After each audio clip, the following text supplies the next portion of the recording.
Welcome back to Mindful Eating Class 2. I'm Katie, the licensed clinical social worker here at the Bariatric Institute, and again, we are going to move forward with Mindful Eating Class 2. So, last class, I encouraged people to get a notebook, and so again, through this class, we're going to have some moments where it might be encouraged that you take a minute to think about maybe the question posed and write down your thoughts in your notebook. So first we're going to talk about creating time and energy. Again, with weight loss, that's really important that we do planning. Again, planning your meals is very important. Shopping for food that you will need, preparing your meals, sitting down to eat slowly, including exercise, and completing check-off task to-do lists. So again, all of those things take time and figuring out what that looks like in your schedule.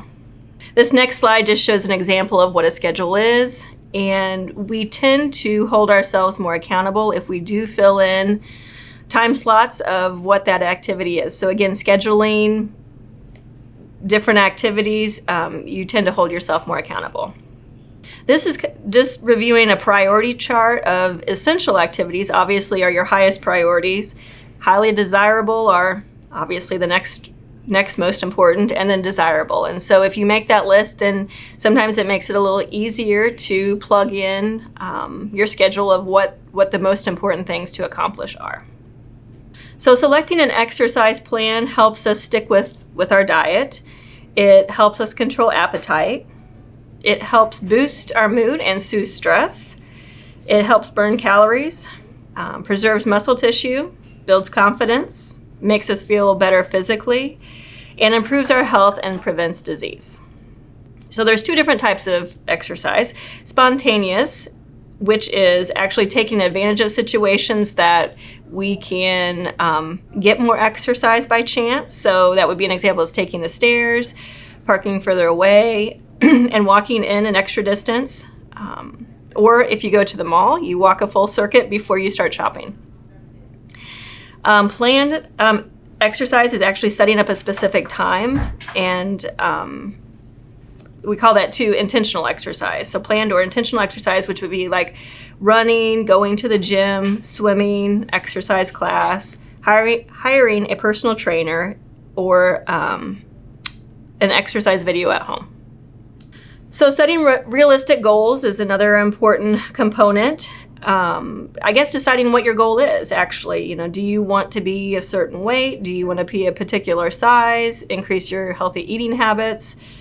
And then when you decide on that, using what we call the SMART goal setting style that would be setting a specific goal, making sure it's measurable, attainable, relevant, and then we usually stick a time on there of when you want to complete the goal by.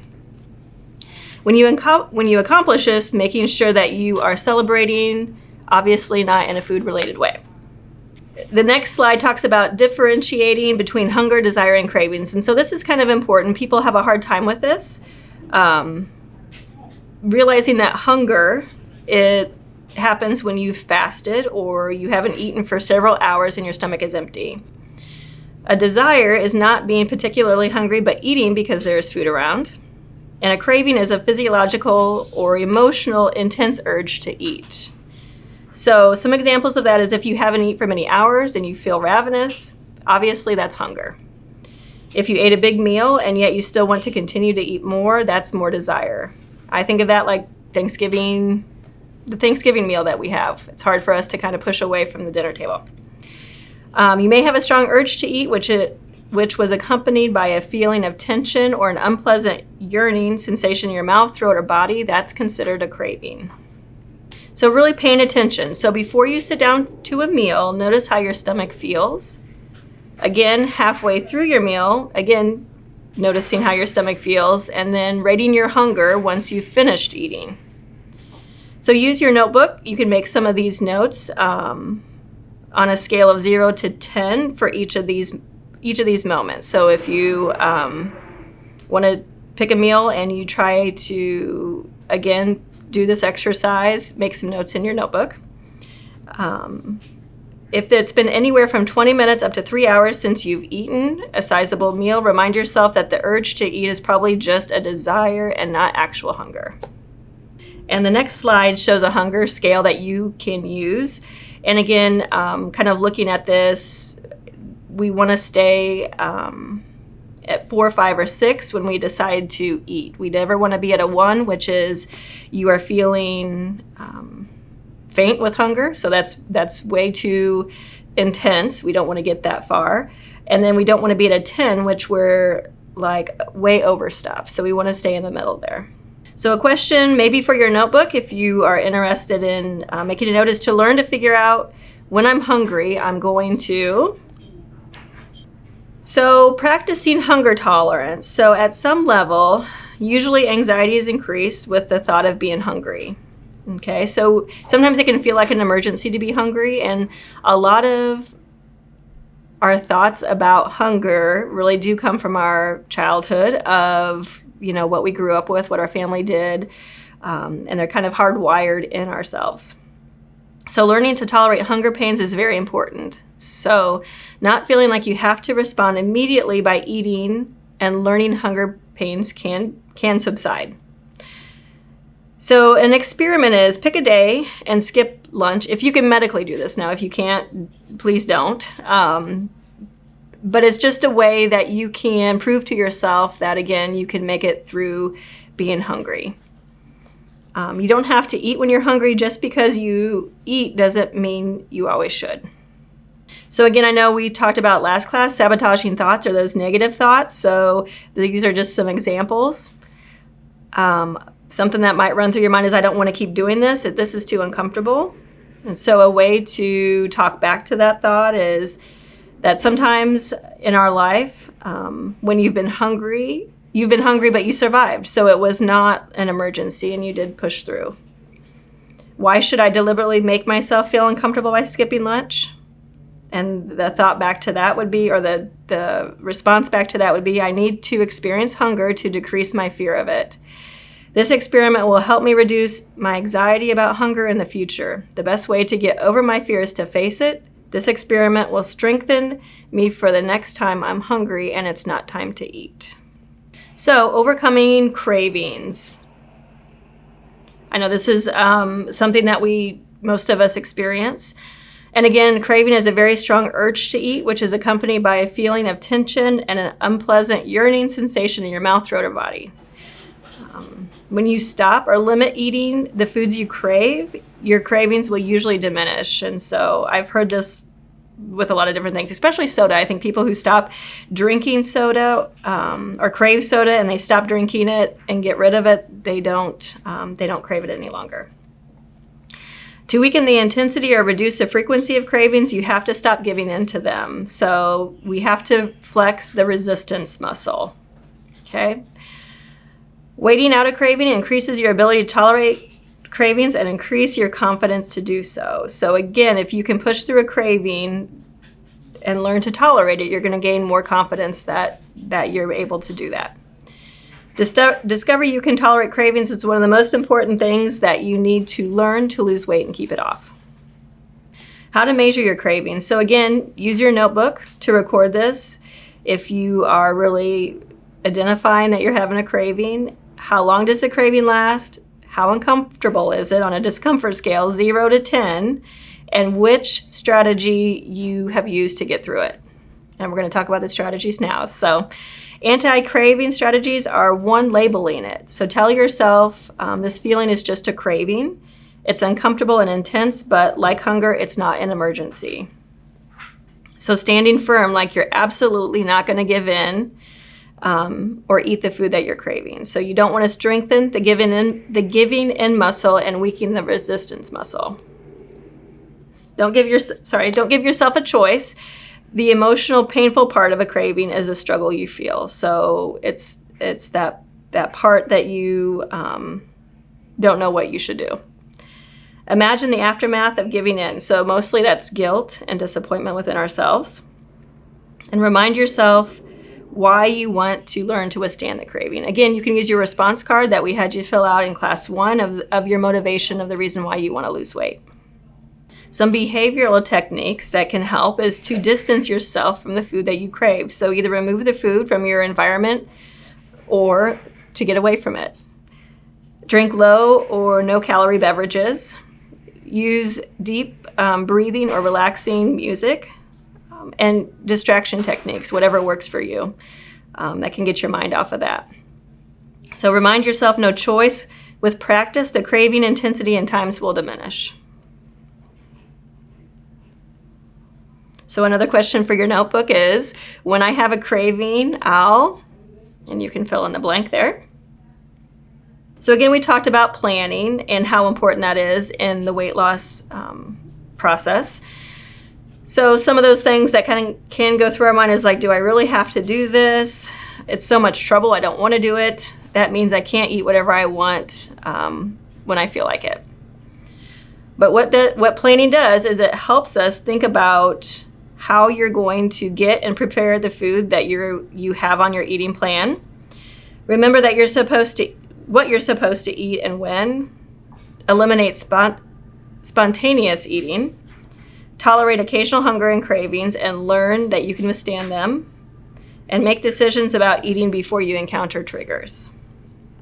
So monitor your eating is important. So following the plan, again, have it in writing. Monitor your eating. So again, I know there's several apps out there that people use to monitor what they're eating. Like MyFitnessPal is a good one. Give yourself credit every single time you stick to your plan. Respond to sabotaging thoughts if you eat something that you shouldn't. Plan to monitor your eating and writing every day. So again, making the commitment to write it down for 1 week, and then deciding how you do, and then decide from there if you want to do it another week. So kind of breaking it up at a week at a time. Preventing unplanned eating. Again, this is kind of what we call the snacking, that we can really eat more calories than what we intend to. So we probably all heard this before, is I want to eat this, but I know I shouldn't, but I really want it, but I'm not supposed to have it. So a written food plan will help us make your decision ahead of time before you are confronted with uncomfortable cravings and tension. So think about rules already in your life that you follow. For example, brushing your teeth or making your bed, whatever. Those are things that we do with no choice. We just do it. So kind of the same mindset there. Example of rules in regards to eating habits. So eat a substantial amount of protein, vegetables, and fruit at every meal. Eat only raw vegetables while preparing dinner. When eating out, eat up to 25% more than I usually do when I'm at home. Or any other rules that you know to be effective or need to be on your plan. So another question for your notebook to kind of review or reflect is, when I'm eating in an unplanned way, I'll end overeating. So what qualifies as overeating? If you eat any food in a greater quantity than you had planned. If you feel full partway through your meal. And determine a day to practice not overeating. So you choose a food that you're not supposed to eat and put it on your plate. At the beginning of the meal, push the extra portions to the side of the plate and then eat only the food on your plan. So again, you're going to have extra food sitting there. Throw extra food in the trash, which I know a lot of people really struggle with that, but kind of remembering that extra food goes to waste in your body as well. If you don't need it, it's wasteful to put it in your body, so it's better to put it in the trash can. Change your definition of full. So a way to consider if you have overeaten. So think about how easy it is to take a walk at a moderate pace before you eat. You should be able to walk at the same pace just as easily after a meal. And if you can't easily take a moderate to brisk walk after a meal, it means that you have eaten too much and that you have an unrealistic definition of fullness. To lose excess weight and to keep it off, we must break the connection between overfullness and normal fullness and being comfortably satisfied. So some reminders using the walking analogy to determine if we have overeaten. Every time you like to overeat, but when you don't, give yourself credit. So If you are triggered to overeat, remove the triggers. Example is somebody serves you too much food, and push the extra amounts to the side of the plate. If you feel anxious, remind yourself hunger is not an emergency. Stop fooling yourself, okay? So we have an amazing ability to fool ourselves about food and eating habits. So these are just some examples that we give ourselves excuses to eat. So it's okay to eat this because it's not a whole piece. I'll eat only this one time. It's not that fattening. I'll make up for it by eating less later. It won't matter. I paid for it. It'll go to waste. I'll disappoint someone if I don't. Everyone else is eating it. It's just the crumbs. It's free. I really want it. It's a special occasion. I'm upset and I just don't care. I'm craving it and I probably just eat it eventually. So again, those are ways that we give ourselves excuses to eat. So getting back on track, in case we do have a slip up or an unplanned eating event, our thoughts go, I can't believe I let myself eat this. I've really blown it. I might as well eat whatever I want for the rest of the day and start dieting again tomorrow. So again, learning to get back on track now and not having that mentality of like, I just blew it and go way off track. So acknowledge your initial slip up and one mistake, and realizing one mistake is not going to make me gain weight this week. Recommit yourself to your diet. Draw a symbolic line, not giving yourself until tomorrow to get back on track. Give yourself credit for stopping at any point. Watch out for feelings of failure and helplessness. No one is perfect. And continue to eat normally. Don't try to restrict to make up for it. So again, another question for your notebook to reflect is, when I make a mistake and eat something I'm not supposed to, your plan to deal with that is. All right, that concludes class 2. Thank you again for joining me, and thank you.